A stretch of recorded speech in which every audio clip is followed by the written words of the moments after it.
Hey, Omnibus collectors, it's Riley, and I am starting a new feature on this channel, something that can help me to be able to make videos a little more regularly and at a faster pace. And that is basically, I'm going to start making videos while I'm on my morning commute, or sometime while I'm driving around during the day, during work. I drive a lot for work, and I have a decent sized morning commute, so I figured I'd call this like the comic commute or something like that. Basically, I'll just be talking about whatever's on the top of my mind, just recording on my phone, and then I will publish the video sometime later in the day on YouTube, given that everything works out properly. So anyway, just going to talk about whatever's on the top of my mind, different subject for different days, as long as I have something that I think is of interest and some thoughts and opinions that I can share with y'all. I will be making a video, and yeah, I hope you guys enjoy this. I hope you enjoy this little, I guess it's an experiment right now, hopefully it works out. But anyway, let's get started. The first topic that I kind of wanted to talk about was a character that has gotten is a major player in the Marvel Universe who's gotten a lot of attention lately, which is real cool because I'm a big fan of that character and have been for a long time, and that is the Black Panther. So obviously right now it's a big deal, like the character's a big deal because he's gotten his first on-screen debut in film. Before this, I guess he might have made a few small appearances in other things. Mainly what I can think of is in the Fantastic Four animated series, but this is his first major film debut in the Captain America Civil War movie, and he's also going to be having his own solo film very soon. So the character is moving forward in popularity in the I guess outside of just the people who read comics. You know, more people are becoming aware of him. And he was really a show stealer in Civil War, so I have a feeling that his movie is going to be really popular as well once it hits theaters. So anyway, I just wanted to talk about that character and kind of why he's so important and what makes him different from a lot of different characters out there, a lot of different superhero characters in the Marvel Universe. You know, what makes the Black Panther important, what makes him great, what makes him stand out. So there's the run that I'm reading right now is, like a lot of people, I'm reading the Christopher Priest run for the first time. Christopher Priest wrote the character a couple decades ago. I believe it was in the late 90s exactly, and he wrote a pretty long run. I think it was more than 60 issues total, and that's being collected entirely for the first time in a series of 4 complete collection volumes,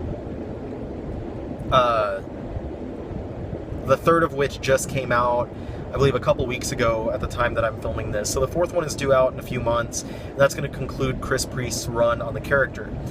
Chris Priest's run on the character is actually renowned as probably the best extended run on the Black Panther because of how well he writes that character and how well he characterizes him as someone that's not the same as other, you know, superhero characters.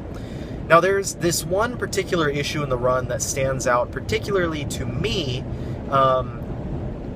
when I was reading it, and it's collected in the 2nd complete collection, and it's one of the issues kind of towards the end of that volume that kind of almost wraps up the first couple years of material that that Priest was doing on the run. Now, what happens at that issue is it culminates a lot of what was going on. And before that issue, we had this character that is introduced to us, Mr. Everett Ross, who's kind of a liaison to the Black Panther. He's a government liaison to T'Challa, and he's supposed to represent the American people, looking at Black Panther kind of from the outside. And much of the run is actually told from his perspective as an outsider character, kind of observing this other guy, you know, the Black Panther, as someone who's completely different to everything that he's seen before. And it's a really interesting take because we're not seeing the story is not told from the perspective of the Black Panther, but we're seeing it told, like I said, from Everett Ross's perspective, as someone working for the government. And when it all comes to a culmination in this one issue, specifically what happens is we see there's a trial in court, and they're talking about some things that the Black Panther, that T'Challa had done. And they're kind of looking at him as if he's a superhero, like any member of the Avengers. They're looking at him like he's the same as like Iron Man or Captain America or Thor or someone like that. But Everett Ross comes out and he says, you know, you're all looking at him wrong. He's not a superhero. You have to understand that the Black Panther is not a hero like Captain America. He is the king of the nation of Wakanda.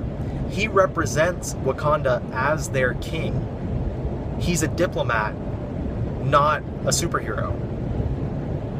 And in that issue, you know, Chris Priest is not just talking to the characters and not just having Everett Ross represent America in that issue or in that storyline, not just having him represent them there as a character, but he's using Everett Ross and looking at the Black Panther from an outsider's perspective, because he realizes that a lot of readers were looking at the character in the wrong light, that a lot of readers were actually looking at the Black Panther as if he was a superhero, as if the Black Panther costume is just that, but it's not. What the Black Panther wears is ceremonial wardrobe. It's not a costume. It's not tights and a cape like you'd see, you know, Batman or Superman wear. Those are ceremonial garb that he's wearing because he represents Wakanda as this warrior king. And it's that issue really resonated with me because you always feel, you know, there's something different about this character. Black Panther is definitely not like the other characters in the Marvel Universe, but that issue just slammed it in as to exactly what was different about him. And Chris Priest is sitting there and he's trying to inform us, he's trying to educate his readers and tell us why, hey, look, this guy is not your average superhero. He's not a superhero at all. This is what he is, this is who he is, and this is who you need to see him as. And it makes him such an important character in the Marvel Universe. The fact that he's not sitting there, you know, just protecting the world from whatever. He's sitting there as a representative of his country, a representative of Wakanda, the most technologically advanced nation in the Marvel Universe. And it's extremely important to look at the character in that light. And if you don't, you're missing out on much of what makes that character who he is and what makes him important in the Marvel Universe. And this right here, and I'm gonna some mild spoilers for the Civil War movie, but this is right here, these facts, what I'm saying here is exactly how they're looking at the character in the Marvel Universe movies, in the cinematic universe, and how they looked at him in the Civil War movie was not as a superhero. In all the marketing and all of you know, the commercials and stuff that we've seen, you see him on Captain America, or on Iron Man's side. But when you watch the movie, he's really not on either side of the, you know, Cap or Iron Man's side. He's not siding with Iron Man. He's representing himself. He's representing Wakanda. He has his own agenda. He has his own, you know, his own agenda that he's trying to accomplish, his own mission that he's trying to accomplish. His story is very separate from everything that's going on elsewhere, and it really informs who he is and his role. And the fact that they made him not, you know, standing on one side or the other of the act that is, you know, separating Tony from Steve throughout the movie shows us that the directors and writers of these films really do understand exactly what makes that character important and what makes him different from everyone else. And by the end of the movie, you look at this character and he's not sitting there, you know, interacting with the other Avengers, you know, the characters that are on the Avengers, as if he was a member of their team. He doesn't get recruited like Scarlet Witch and Vision did. He doesn't, like, he's not sitting there with them. He's talking to Cap as a diplomat, as someone that's representing Wakanda. And it just shows right there that they understand the character and they understand how he needs to be represented in the Marvel Cinematic Universe, because that's how he needs to be represented in the comics as well. So, needless to say, I really enjoyed the way he was represented in the film. I thought that they did a fan-freaking-tastic job there, and it gives me extremely high hopes that whenever his solo film comes out, that they will do just as good, if not better, in representing him in that movie. And I cannot wait to see what kind of story they give him, because I know that it's going to be something so different from any other Marvel film that we've seen, because it's not going to be a superhero movie. It's going to be about King T'Challa, the Black Panther of Wakanda, and what his role means for his nation, what it means for his people, and what it means for the Marvel Universe. Also, of course, I mentioned Everett Ross as a character in the Black Panther comics, and he was in the film as well, played by Martin Freeman.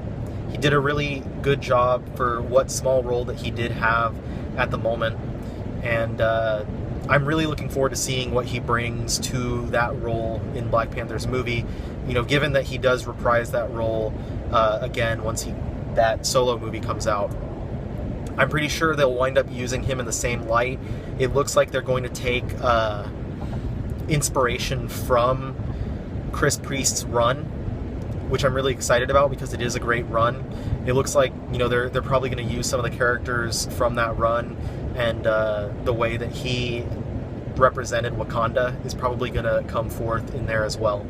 So I'm going to leave this video. Just I hope that you guys maybe learned something, maybe from what I've said. Either you've learned something, or you just enjoyed hearing me talk about my opinions on the character and why I particularly love the Black Panther as a character. And I'll leave this with a couple recommendations as far as reading material goes.